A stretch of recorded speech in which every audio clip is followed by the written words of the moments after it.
Welcome to episode number 26. Is it 26? It is 26, assuming my math is correct. Yeah, well...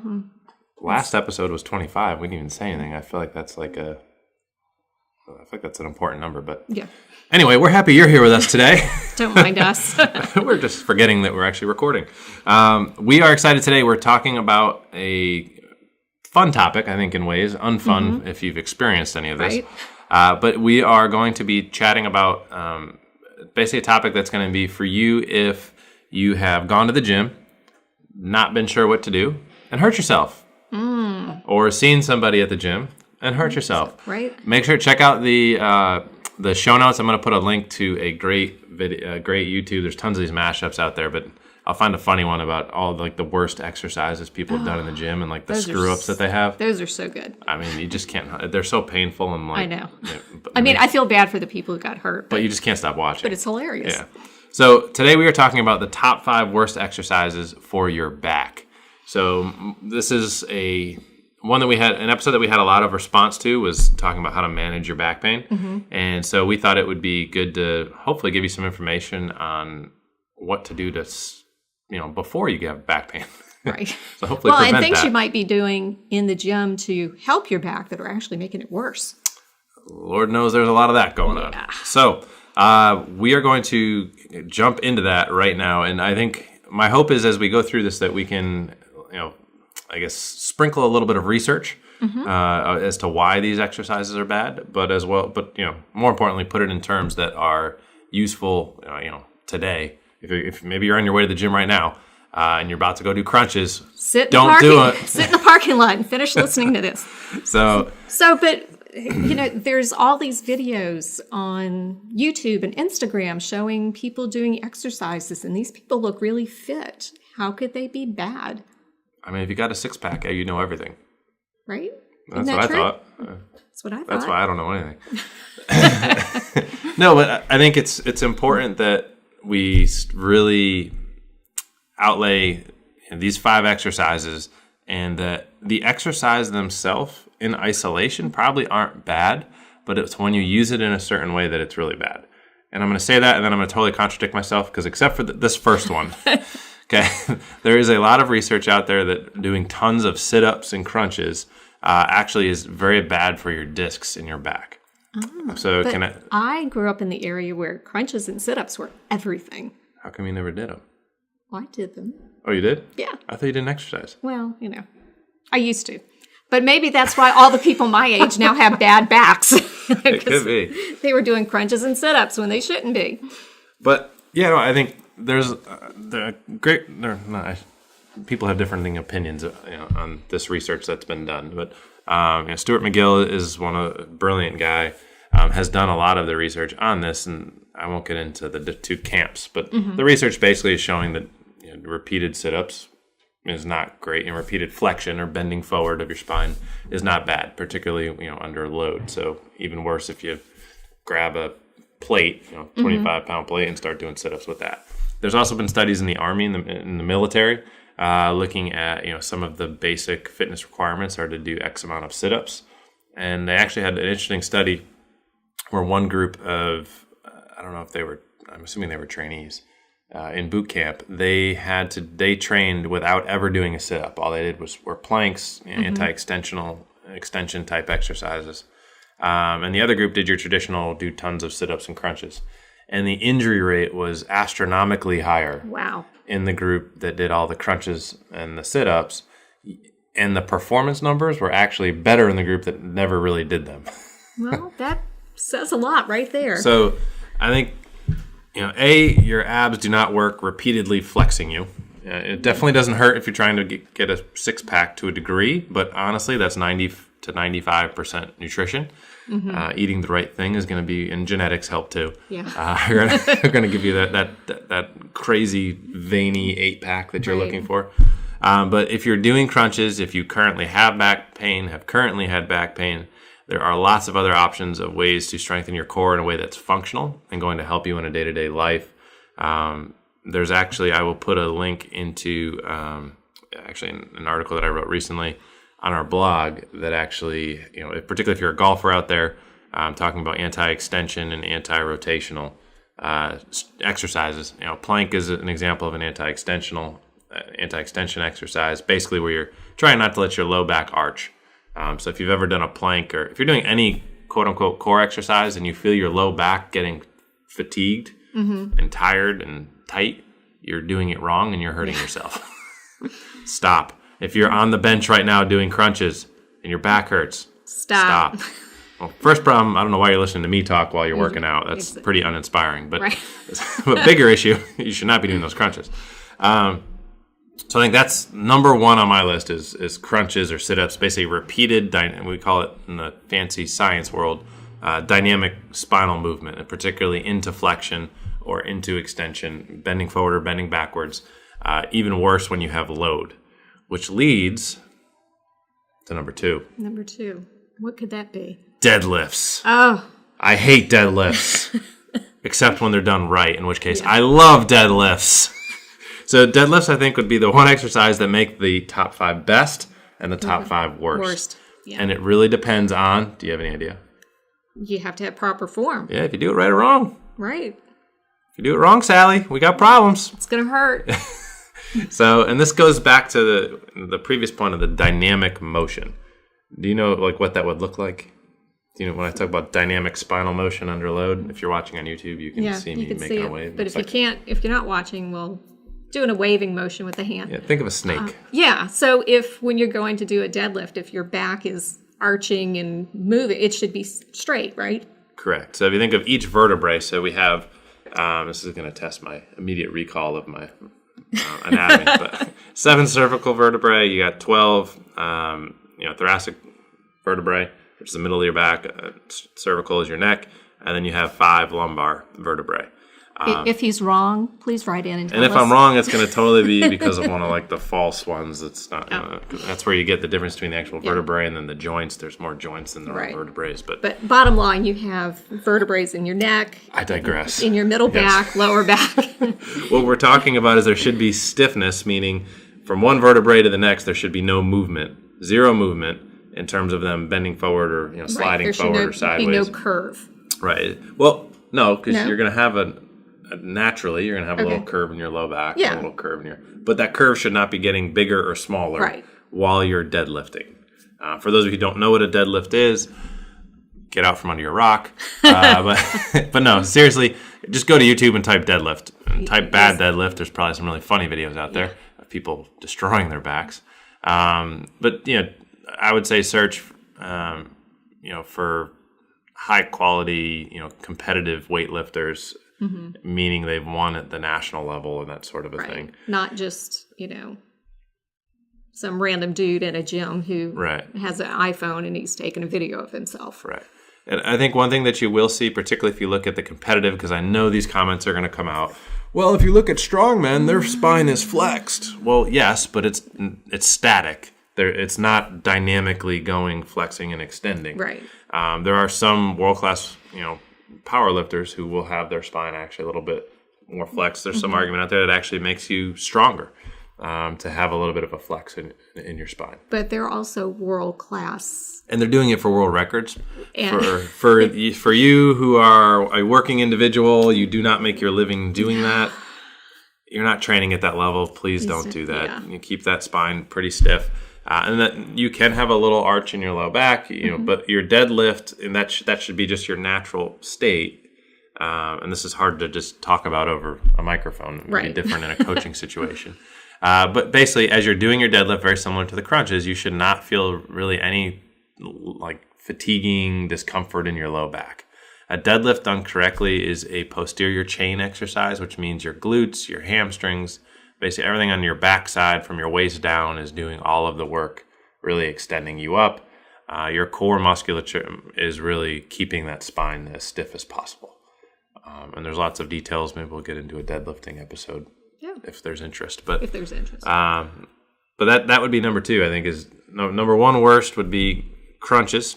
Number 2 worst thing for your back is doing deadlifting with a dynamic spine. So just kind of it's moving all over the place. You look like a snake or a fish out of water. Or like one of those things that wave in front of the used car lot. Oh, yeah. Yeah, that would suck. Yeah. That was your back. Yeah.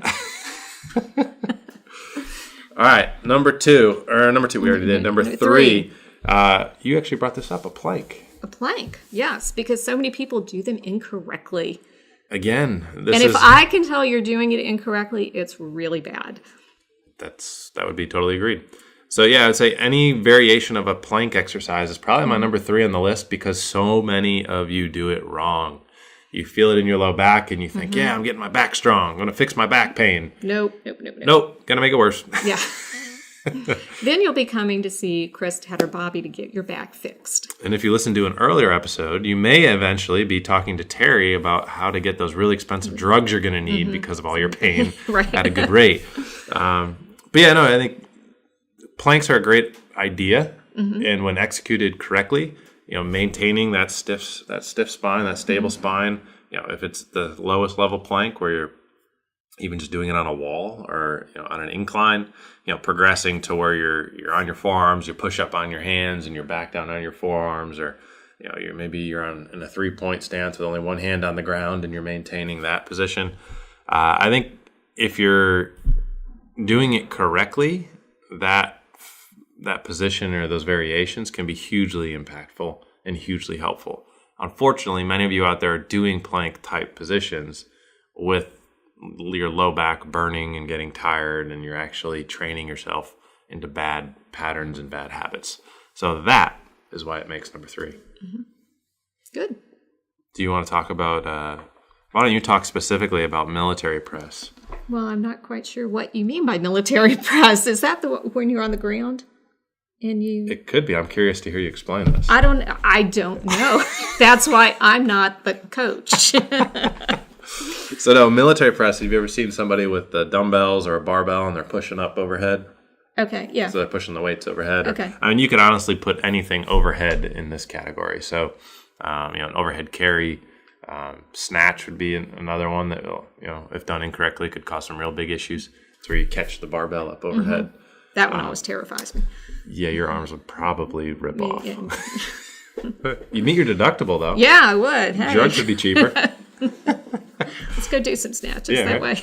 But yeah, so military press. The number one reason why this would make this list is because you're listening out there and your shoulder mobility probably sucks.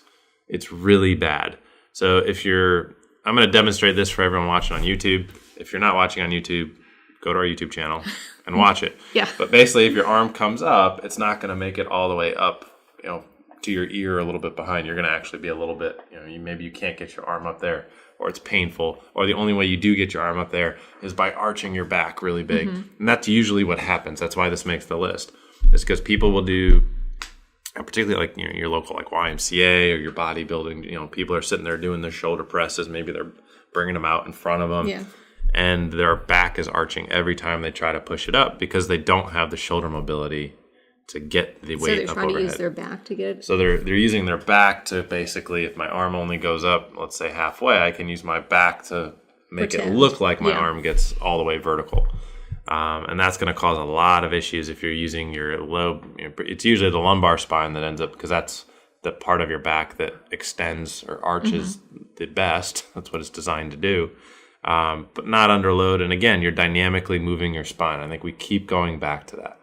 If your spine is dynamically moving under load, meaning it's flexing or extending or bending side to side, and you have weights in your hands, you're lifting weights, with a deadlift, it doesn't matter what it is.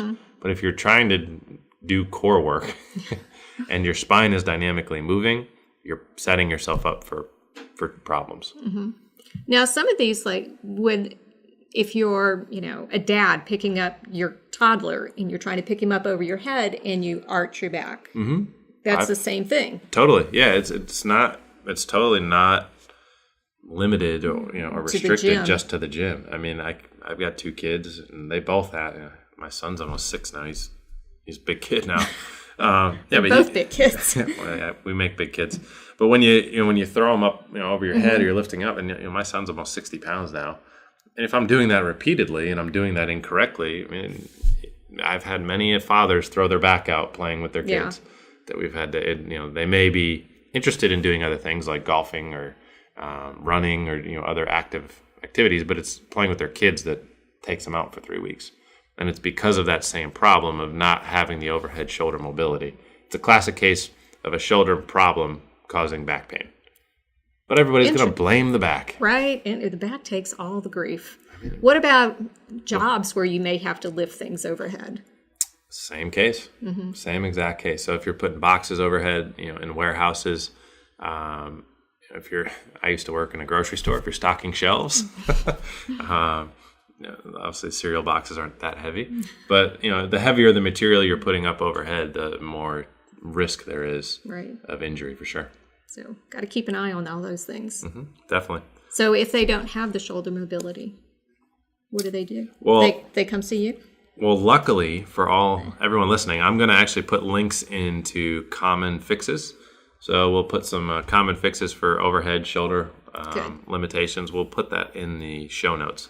So if your shoulders do suck, and that would mean you can't get your arms straight up vertically overhead without arching your back or throwing your head forward, then all those little cheats we like to use going, look, really, I can do it. Yes, exactly.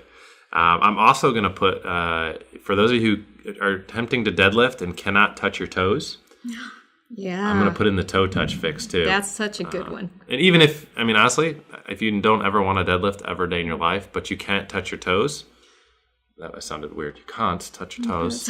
Getting so fancy here. Right now, stop what you're doing, unless you're driving, pull over, then get out of your car and bend over and see if you can touch your toes. Don't worry about anyone honking and laughing at you. But if you can't touch your toes, you are more likely at risk for injury in terms of if you're exercising, working out, if you're active in any way, shape, or form. Bending forward and touching your toes is one of the most basic, we call it multi-segmental flexion, one of the most basic patterns that you should be able to do. So if you can't do that, we'll also put that link into that. That's such a good one because everybody thinks, I'm just not flexible. My hamstrings are tight. I need to stretch. Yeah, no. But you've been stretching for years and your hamstrings are still not stretching. So maybe it's not working. 95% of people who can't touch their toes don't have a flexibility problem. You have a movement problem, which leads into why the deadlifts then are not very good for your back because you have a movement problem and you're trying to load a bad movement. Yeah. And that's just a recipe for disaster. It's a recipe for you to come to PT. Yeah. Not that we don't want to see you. It definitely helps our bottom line when you come, but we're trying to stop you from doing that, which still is a backwards business model. I know. But see, we want them to have more money to pay for their expensive medications. That's true. Yeah. That's true. Well, hopefully they don't need medications. Right. But if they do, they'll have more money because they could touch their toes. Right. We should see if there's a direct relationship between touching your toes and how much money you make. Or how much money you spend on medication. We could do that. Yeah. We'll talk to Bobby. He needs another study to do here. Bobby loves doing studies. He likes data. For those of you who don't know, Bobby was on episode 17. He's one of our therapists here. Way back. So go check out that episode. Actually, a lot of good information on that one. Yeah. So I think so we got our crunches as number one. Let's wrap this episode up. We got crunches number one. We had deadlifts as number 2, planks with bad back position, bad form as number 3, military press as number 4, and number 5. Your favorite. Can we do a drum roll, or is Caleb going to get mad on editing? Leg press. Leg press. And I have this on here. Why is that bad? Because that's the safe one that everybody goes to when their back hurts. Every gym I go to has a leg press. And this is the safe one, quote unquote, that everybody, I hurt my back. I don't want to deadlift. I'm worried. So I'm going to go and leg press. And the trouble with the leg press is, if you guys think about it, particularly if you're on the one kind of on the ground and the weight's sort of up above you, as that weight comes down, if you go really far, you're going to overflex your spine. So you're actually flexing the lower part of your spine. Again, dynamic spinal movement under load. I'm sensing a trend here. Yeah, that's really just it. We could have just titled this the number one thing to avoid back pain. No dynamic spinal motion under load, or at least minimizing it. Right. So leg press is if you get too flexed, if your knees get too far bent towards your chest and that spine starts to flex underneath and you have a lot of load, and leg press, because it's easier, it's what's called an open chain exercise, meaning your feet are not connected to the ground, as in a deadlift or a squat, which are called closed chain exercises. People will throw 800,000, lots more weight on a leg press than they can on a squat or a deadlift because they don't have the core strength and the closed chain environment to support a lot of weight. But it looks really cool when you throw 400 pounds on a leg press machine, even though you can't even squat 100, and you say, hey, look at me go. And then you're going, you can't control it down, so your spine overflexes. Another recipe of disaster for discs and other issues, in the back and going forward from there. So please be careful with all of those exercises. Now, please do not take any of this to mean that I don't ever want to see you do any of these exercises. Right. There are times and places for these to be used intelligently. For a plank variation, a deadlift, a military press, a leg press even, all are fine exercises to use at any time. But because some of wrong. Our athletes do them, but they do them under the guidance of somebody who is very knowledgeable. Well, and they're put in place at a certain time in a program when it's going to be the most beneficial for you. And I think if anything else, if you have proper spinal stiffness, really those exercises should be executed flawlessly and would be very helpful to you living strong, powerful, healthy life. But when you do them incorrectly, that's when we got problems. Yeah. So what's your number one least favorite most dangerous exercise? Most dangerous exercise? For you personally, Teri. For me personally, that was that dreaded push-up. The wall push-up. That was fantastic. Yeah, tore my rotator cuff doing one push-up. A wall push-up. Not even a real push-up. No, wall push-up. Not even in, you might have been totally vertical. Could have been. It's possible. But that's just an example of it doesn't matter how simple the exercise may be. If, depending on you are an N of 1, that exercise for you at that time, that's what matters. Right. There's no, I hate the question I always get, is this a good exercise? Is this a bad exercise? And the answer is always, well, it depends. Depends on you and where you are and what's going on with your body. Yeah. Kind of just like how you choose healthcare. Right. Depends on you, where you are, what you need, what's the quality of care you're looking for. It's not one size fits all. No, it really is not. We're talking about exercise, whether we're talking about healthcare, whether we're talking about drug money. Episode 25, check that out. That's really awesome that was our 25th episode. Was the fact that you talking about drug money. That's just so appropriate. I'll let you figure that out when you're listening. But anyway, if you guys have any other questions, if you have a question about an exercise specifically that was not mentioned here, maybe you want to argue with us and say, that's a great exercise, please do. I'd love to have the conversation. And as always, we'd ask you, tell us why you think it's a great exercise, and hopefully we can learn something from you, and hopefully you've learned something from us. Research to share, we'd love to read it. Yeah, and we love to share it with all the listeners out there. As always, 5 stars, please. Thumbs up. Teri's still trying to improve her drug money fund, so those help her. I don't know that they help your fund, but they don't help my fund, but they help my emotional state. Yes, and that helps us all. Right. So thank you for hanging out with us today. Wherever you're listening, whatever time of day or night it is, wherever in the world you are, we really appreciate you taking time out of your day to hang out with us. And we look forward to seeing you next week. Well, not seeing you, you'll see us, or you'll hear us. But we got a really great topics coming up the next few weeks. A couple guests that we can't announce yet, but it's going to be really exciting the next few episodes, what we're able to put out. And if questions about any of these exercises, I will have links to fixes, as well as some education on how to do some of these exercises correctly in our show notes, so that we don't just leave you hanging as these are bad. We're going to actually show you how to do them correctly. Anything else? I think you've got it covered. So we'll see you next time. See you later. Bye.